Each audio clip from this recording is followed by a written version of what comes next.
much cotton, if that. Okay, now you're gonna do shit. So I tell all the guys that ride motorcycles, you need to wound pack. You know, those are for females. Do not use that.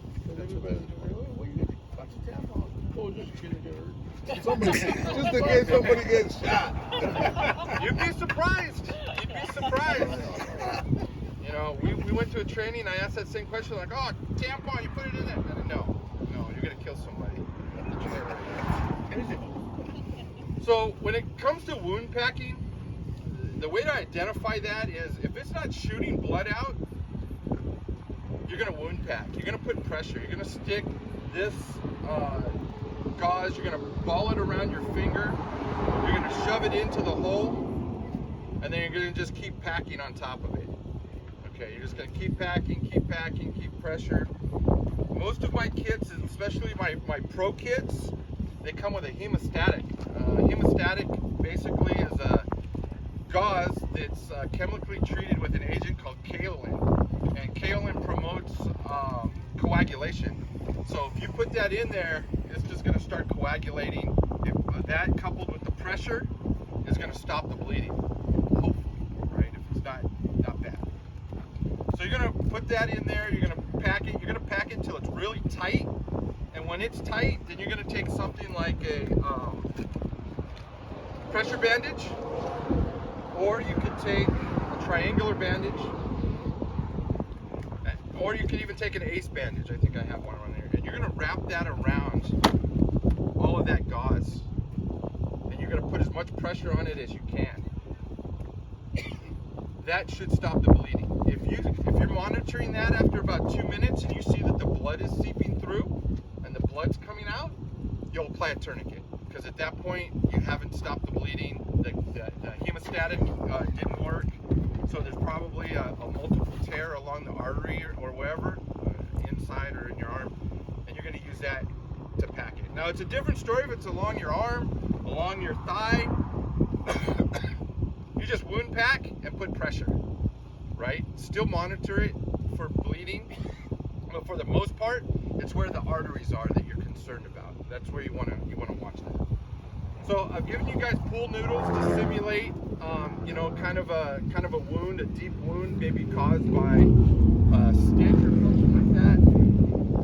What I want you to do is I want you to take the gauze, and I want you to see how much that little hole, you could pack all of that gauze and then some in that hole with the pressure, and that's what you want.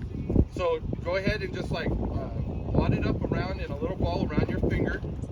Then you're going to stick it in the hole, and then wad it up again with another finger, and just keep like needling it in and out into that hole.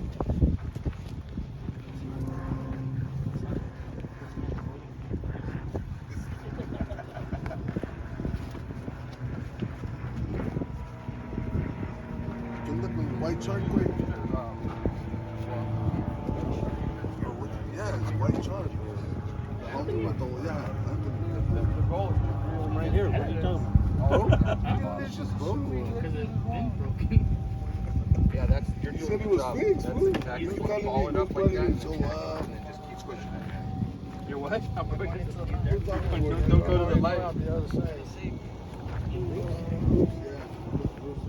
That's probably not the way you want to do it. No? No, like watch him. He's doing it the perfect way. He puts it around his finger, and then he needles it in. He puts it around his finger, and he needles it in. Yeah, if you wad it up like that, you're not getting the pressure behind it, because what you want to do is put a layer, and get the pressure in there. That's good. That's good.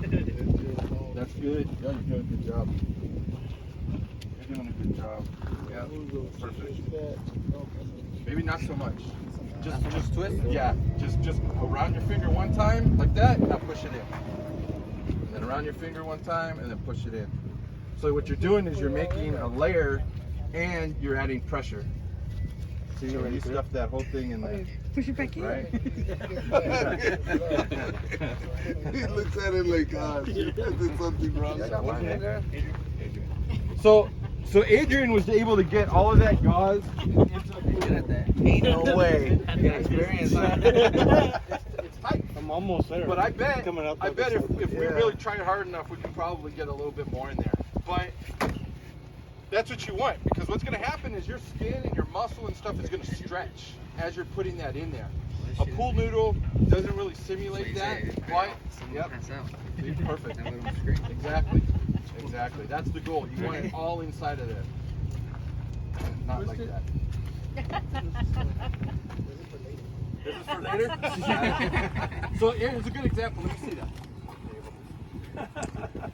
So let's say you've packed that wound and it's tight. You can't get any more in there and you still have surplus left over. What you're going to do is you're going to take this. You're just going to ball it up and you're going to put it on top of that wound like that. You're going to put it on top and apply pressure. That's where the pressure bandage comes in. You're going to put that pressure bandage on top of that to apply pressure and keep the pressure on that wound so it doesn't bleed.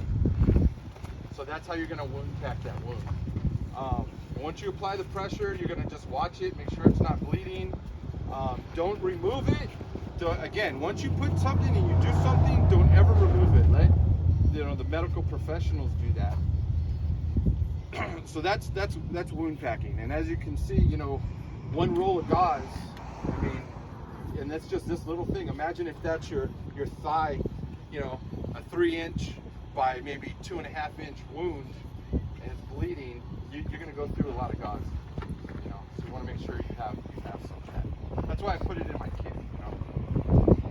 So, any questions on the wound packing? Comfortable with that? How to do that? Okay. So again,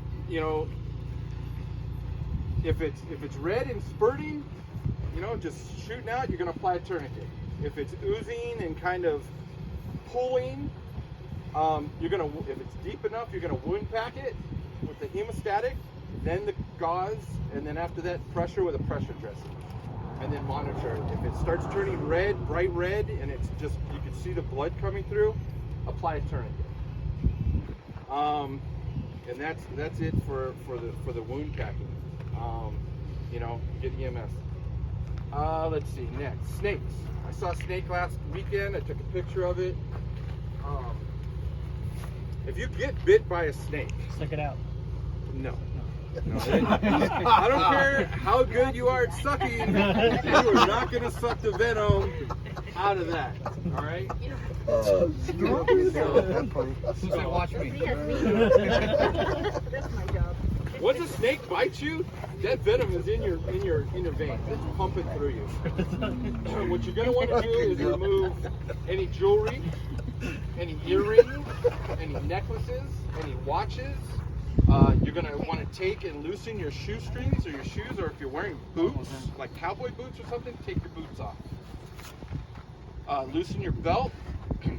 Take the Sharpie that comes in your first aid kit, so you're going to circle where you were bitten, and you're going to put the time. The time is imperative because, again, with time, it gives doctors or the emergency staff a reference of how much anti-venom to give you.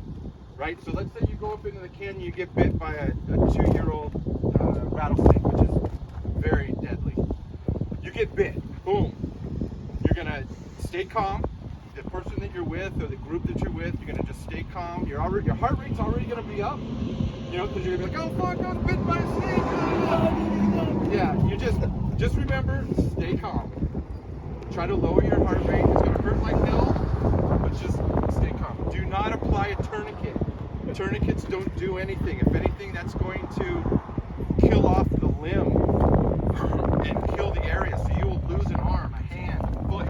You will lose that if you put a tourniquet on. I guarantee you. Stay calm. Take your watches off, your earrings, necklaces, all that, because your whole body is going to swell. Even if you were bit in the ankle, your whole body is going to swell up like a balloon.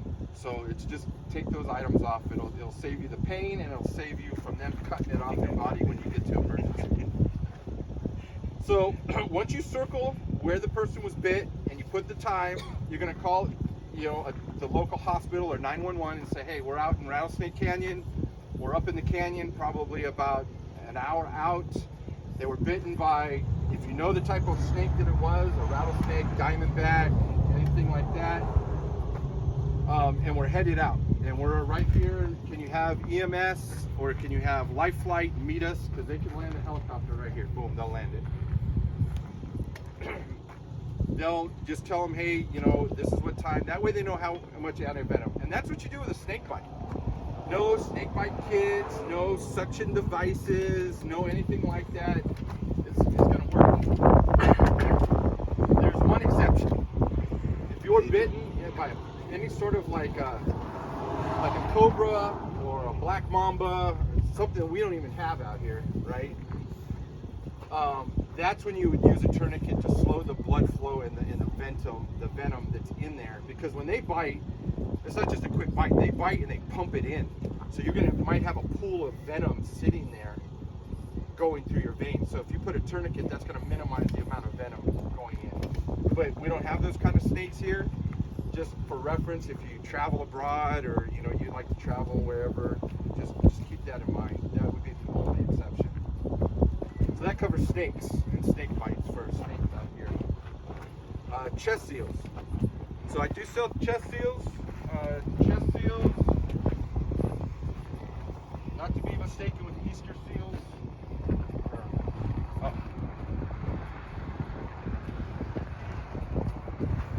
I sell chest seals as a twin pack. You have an entry wound and an exit wound. These are primarily for like gunshots or stabbings. If you ever look at an x-ray or you look at the anatomy, your chest is nothing but a hollow cavity with organs in it. It's just empty. There's really nothing in there but fluid.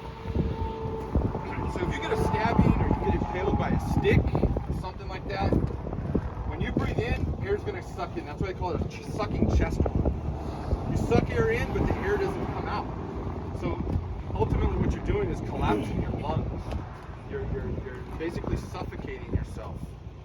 So by having one of these and putting it over that, what that's allowing you to do is breathe in air, and then when you exhale, if it does want to come out, it's going to come out of the chest seal. So you're not going to basically suffocate yourself. It's called the neothorax or neopneumothorax or something. I can't pronounce the term, but I'm just telling you, it collapses your lungs.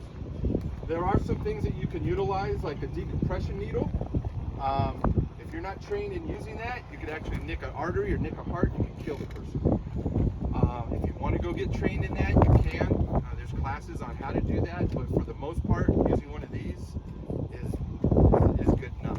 You know, this is what law enforcement uses, this is what the fire department uses, this is what I carry. I carry the same stuff that they carry, so that if you ever have somebody in your group that's a fireman, is an RN, an ER nurse, maybe they're a policeman, you could toss them this kit and say, fix me, you know, because it has everything in it that they have on their rigs or in their patrol car or wherever they're at. So that's chest seal, and we sell those. And then we also sell hemostatics.